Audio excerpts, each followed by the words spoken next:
మన VVIT university absolute discipline, absolute education. Software ఉద్యోగం, చేతిలో ల్యాప్టాప్, ఏసీ రూమ్, నెలకు మంచి జీతం, ఇదే కదా లైఫ్ అనుకుంటారు చాలామంది. కానీ చదువుకున్న white colour professionals, masters degree చేసిన ఐటీ ఎంప్లాయీస్ అంతా కూడా ఇప్పుడు తమ ఉద్యోగాలు వదిలేసి గొర్రెలు కాయడానికి క్యూ కడుతున్నారు. వినడానికి వింతగా ఉన్న ఇది అక్షరాల నిజం. కేవలం 2 గొర్రెల కాపరి ఉద్యోగాల కోసం ఏకంగా 700కి పైగా అప్లికేషన్స్ వచ్చాయి. అది మన పక్కనే ఉన్నటువంటి చైనాలో. అసలు కార్పొరేట్ ఉద్యోగాలు వదిలేసి గొర్రెలు కాయడానికి ఎందుకు రెడీ అవుతున్నారు? నెలకు ₹1,00,000 జీతంతో పాటు అక్కడ దొరుకుతున్న ఆఫర్స్ ఏంటి? ఈ క్రేజీ స్టోరీ వెనుక ఉన్న అసలు నిజాన్ని ఈ వీడియోలో లోతుగా చూద్దాం. ఇక అసలు విషయానికి వెళ్తే, చైనాలోని మంగోలియా సరిహద్దు ప్రాంతంలో జివో జియావోంగ్ యాంగ్ అనే ఒక ఫామ్ ఓనర్ ఉన్నాడు. తన ఫామ్లో గొర్రెలను చూసుకోవడానికి 2 వ్యక్తులు కావాలంటూ సోషల్ మీడియా యాప్ విబోలో ఆయన ఒక చిన్న యాడ్ ఇచ్చాడు. అంతే, కొన్ని గంటల్లోనే ఆ పోస్ట్ చైనా అంతటా ధావానంలా వ్యాపించింది. ఏకంగా 5,90,00,000 వ్యూస్తో నెంబర్ 1 ట్రెండింగ్లోకి వచ్చేసింది. కేవలం 2 పోస్టుల కోసం ఏకంగా 700 మందికి పైగా అప్లై చేశారు. అయితే ఇందులో విచిత్రం ఏంటంటే, అప్లై చేసిన వారిలో సగానికి పైగా 1990ల తర్వాత పుట్టినటువంటి యువకులే. పైగా నగరంలో పెద్ద పెద్ద చదువులు చదివిన వారే. అసలు ఈ రేంజ్ డిమాండ్ రావడానికి కారణం ఏంటి? మొదటి కారణం జీతం. ఈ ఉద్యోగానికి నెలకు దాదాపు ₹1,10,000 జీతం ఆఫర్ చేశారు. చైనాలో ఒక నార్మల్ ప్రైవేట్ ఉద్యోగి సగటు జీతం ₹70,000 మాత్రమే. అంటే సాధారణ ఉద్యోగం కంటే ఇది చాలా ఎక్కువ. ఇక రెండవ కారణం ఫ్రీ అకామిడేషన్ అండ్ ఫుడ్.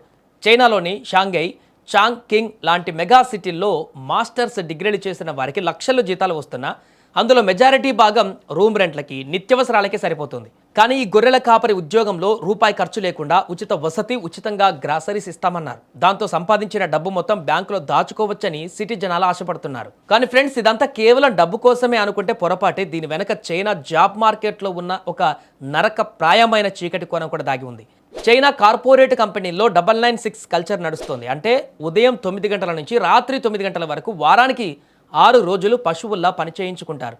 ఇక ఫ్యాక్టరీల్లో అయితే పరిస్థితి మరీ ఘోరం.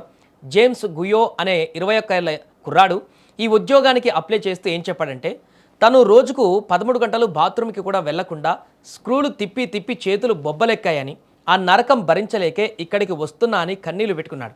దీనికి తోడు కంపెనీల్లో ఆఫీస్ పాలిటిక్స్, ఏఐ వస్తే ఎక్కడ ఉద్యోగాలు ఊడిపోతాయో అన్న భయాలు ఉద్యోగులను ఉక్కిరి బిక్కిరి చేస్తున్నాయి. అన్నిటికంటే దారుణం, చైనాలో ప్రస్తుతం 35 ఏళ్లు దాటిన ముసలి వాళ్ళ కింద లెక్కగట్టి ఉద్యోగాల నుంచి తీసేస్తున్నారు. సో ఈ టెన్షన్లన్నీ భరించే కంటే ప్రకృతి ఒడిలో ప్రశాంతంగా గొర్రెలు కాసుకోవడం మేలని వాళ్ళు ఫిక్స్ అయ్యారు. అయితే స్క్రీన్ మీద చూడ్డానికి పచ్చగా ప్రశాంతంగా కనిపించే ఈ ఉద్యోగం అనుకున్నంత ఈజీ కాదు.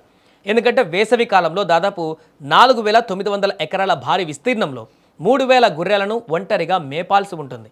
ఇక శీతాకాలం వస్తే అక్కడ ఉష్ణోగ్రత -30 డిగ్రీలకు పడిపోతుంది. అంత చలిలో గొర్రెలను క్లీన్ చేస్తూ కాపాడాలి. చుట్టుపక్కల మైళ్ళ దూరం వరకు ఏ మనిషి కనిపించడు. ప్రాణం పోయేంత చలిని, పిచ్చెక్కించే ఒంటరితనాన్ని భరించాలి. అందుకే ఈ ఫామ్ ఓనర్ జువో తెలివిగా ఆలోచించాడు.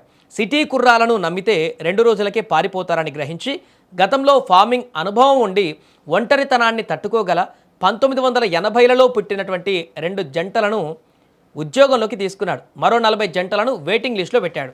సో చూసారుగా, సిటీ లైఫ్, కార్పొరేట్ కల్చర్ ఎంత నరకంగా మారితే మనుషులు లక్షల జీతాలు వచ్చినా సాఫ్ట్వేర్ ఉద్యోగాలను వదిలేసి గొర్రెల కాపరులుగా మారడానికి కూడా రెడీ అవుతారో ఈ ఘటన నిరూపించింది. మానసిక ప్రశాంతత కంటే ఏది ముఖ్యం కాదని చైనా యువత భావిస్తోంది.